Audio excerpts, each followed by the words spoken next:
Hey, what's going on YouTube? This is Al, and I'm going to be bringing you a domination match on the map Plaza. I'm going to be using the MSMC with Grip and Suppressor, and I'm also going to be using Flat Jacket, Perk 2 Greed with Fast Hands and Scavenger. The reason for Flat Jacket is because I'm going to be playing Hardpoint, which is a very objective-based game where there's going to be a lot of explosives flying through the hardpoint, and Flat Jacket will definitely help you live longer in the hardpoint. That hallway I just ran through, it's reciprocated on the other side of the map, and it's actually a very good tactical, or it's a very good tactical advantage if you use it right to flank enemy spawns. And as you can see, or as I've noticed, a lot of people don't really use that hallway to their advantage. And as you can see, the major spawn points are going to be on either side of this, or on either side of the map. And if you use that hallway to flank spawns, map control will be very easy for you to keep the enemy team in their spawn without them being able to push for the objective, the hardpoint. I'm going to use hardpoint because it's a hardpoint game, and I'm going to be using the example of it. But yeah, it's going to keep them from being able to push towards the hardpoint. As you can see, I'm going to push or throw this shock charge, and then I'm going to realize that I highlighted here the hardpoint clock. That's what I'm calling it. I don't know if that's what it's called, but that hardpoint clock was running down, so I threw my shock charge actually at that entrance point, and I pushed back towards the next hardpoint. The reason for this is because being in the hardpoint first will give you the advantage both tactically and objectively, because if you push into the hardpoint first, you're most likely going to be able to set up where you have the advantage over the enemies who are going to push in there after the hardpoint has been captured by you guys, and that's going to give you the advantage in any gunfight you get into. Like right here, I'm going to set up so that I have the advantage behind this wall because I can see that hallway, the entranceway that those two guys came through, and I actually get a kill and an assist from it. But having the advantage will definitely let you be able to have the advantage in the gunfight, obviously, and will most likely lead to you winning the gunfight. It'll also help you objectively because if you're in there first, you're probably going to get the more points out of that hard point, because there is a total of 60 seconds on each hard point. That means 60 points for each hard point. So being in there first will definitely give you the advantage objectively because you'll have more points because you're in there first. As you can see, that Hellstorm missile got through the window, and my map knowledge apparently wasn't that great because I didn't know there was a window on top of me, and running away from, or not running away, but taking cover from air support is definitely going to help you live longer because you're not going to die by your enemy's air support. But having map knowledge of where you're taking cover from air support will definitely help you, because if there's a giant window overhead you, having the map knowledge that there's a giant window overhead you and that it's probably not going to be really good cover definitely helps with being able to survive that air support. Anyway, jumping back into the gameplay, I'm going to start pushing down the center area, and then I get picked off by that guy hiding behind I guess that's a handrail thing, but yeah, the handrail thing.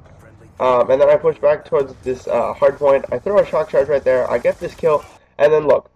First of all, I have one bullet in this clip, and then I have this reload sign on my screen.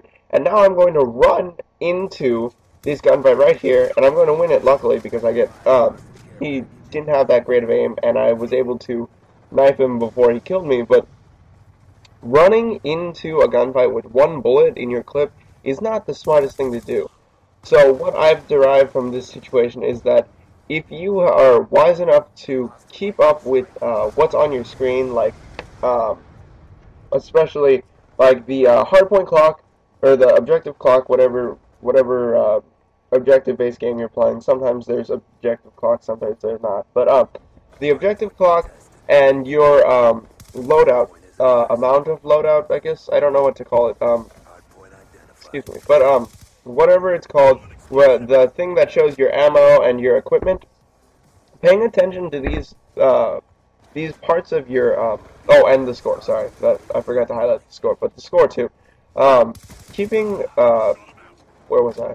Sorry, I got distracted by the score thing. But uh, being able to stay up to date with the things on your screen and paying attention to them will definitely give you a tactical advantage over your opponent, or it'll just, actually, it won't give you a tactical advantage, but it'll, well, actually, I'm sorry, I'm contradicting myself a little bit, but it will give you a slight tactical advantage, and it'll also help you with being able to live longer and get more kills.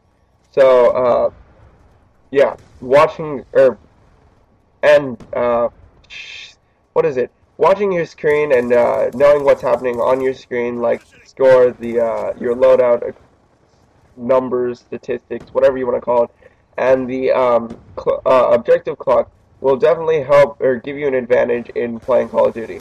Um, Another thing, having a mic and communicating with your team is definitely going to give you a technical advantage, because if you are talking with your team and you're telling them where the enemies are when you die, it will help your team win, because they'll obviously know where the enemies are, and it'll also give you an advantage with living longer and getting more kills, because if you know where the enemies are and you don't, and they don't know where you are, or they most likely don't know where you are, it'll definitely give you the advantage and help you be able to get more kills um, faster, and it'll also help you get more kills in one life.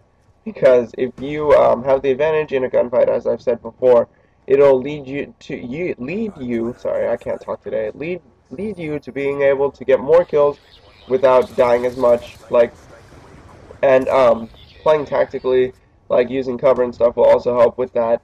But sorry. But yeah, playing tactically will definitely help increase your amount of kills, and it also help you win more of your games. Um, yeah. Anyway, jumping back into the gameplay, you're gonna see me start pushing towards the hard point, and this hard point, as I said before, is a very difficult hard point to keep. So I decided to flank around and try to pick them off from their, or not pick them off, but get their backside. And that guy laying down right there, the cover he was using is actually a very good cover, because it'll allow you to stay covered from your back, so that it keeps you covered from the other two entrances, and it also gives you the ability to watch over the entrance that I was killed from. So, using cover in a hardpoint, as the, or sorry, Treyarch, not, I was going to say the game creators, but I know who they are. Treyarch has a, I guess, philosophy that, or not a philosophy, but they have a running reputation for putting the B domination out in the most they're in the most obscure spot where it's really open and it's really hard to capture. So, sorry, I'm going off track from the game type right now, but they also have a tendency to not put as much cover as needed for playing tactically, and but as you can see, or if you guys play this game, that they actually started to make the game run faster, so that there's always something going on. There's never much downtime, and I think that's actually a good thing. But the downside to that is that when you are playing, or when you have a game like that, you're going to have a lot of people that don't play as tactically, and providing little to no cover is going to definitely impact how the game works. And if you play the game, if you want to get a big game, like, the really huge games like the game gods do. Sorry, I call them game gods because the people on YouTube who get like 137 and 1, they're just definitely, they play, or if you watch it, they win every gunfight, and it's really hard, and they don't really play as tactically as most people do. But yeah, if you're like just an average Joe, playing tactically will definitely help you get bigger games. And this gameplay is winding down, so I hope you guys enjoyed it. If you guys did, please give it a like rating, subscribe, and favorite. Please tell me if you enjoyed it. Final score was 34 and 13. Later.